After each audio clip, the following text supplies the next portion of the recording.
খবর 24 ইন্টুর সাথে আপনাকে স্বাগত। নতুন নতুন খবর জানার জন্য আমাদের চ্যানেলে চোখ রাখুন।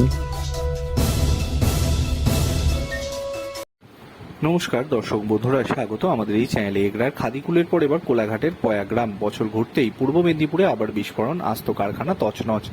লাগোয়া কারখানা দুটো বাড়িও ভেঙে চুরমার হয়ে গিয়েছে। রবিবার রাত 10টা নাগাদ পূর্ব মেদিনীপুর কোলাঘাট ব্লকের পরাগ গ্রামে বাজি কারখানায় বিস্ফোরণ হয়।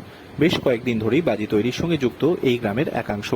বিস্ফোরণের পর বেশ কয়েকটি পরিবার এলাকা ছাড়া বলেও অভিযোগ। রবিবারের বিস্ফোরণে ক্ষতিগ্রস্ত হয়েছে এলাকার একাধিক বাড়ি। সোমবার সকাল থেকে পুলিশ পিকেটে কোলাঘাটের ব্লকের এই গ্রাম, ফলে যাচ্ছে ফরেন্সিক টিমও থমথমে এলাকা। জানা গিয়েছে, আনন্দ মাইতি নামে এক ব্যক্তির একটি বাড়ি সম্পূর্ণ ভস্মীভূত হয়ে গিয়েছে। স্থানীয় আর বেশ কয়েকটি বাড়ি ক্ষতিগ্রস্ত হয়েছে। রাতেই ঘটনাস্থলে পৌঁছয় কোলাঘাট থানার বিশাল পুলিশ, যায় দমকলের দুটি ইঞ্জিন। ভোরের দিকে আগুন নিয়ন্ত্রণে আসে। এখনো অবধি কতজন আহত সেই সংখ্যা পরিষ্কার নয়। রাত থেকেই গ্রাম ঘিরে ফেলে পুলিশ। বিস্ফোরণের তীব্রতা এতটাই বেশি ছিল যে কয়েক কিলোমিটার পর্যন্ত সেই শব্দ শোনা যায় বলে অভিযোগ উঠেছে। Bureau report.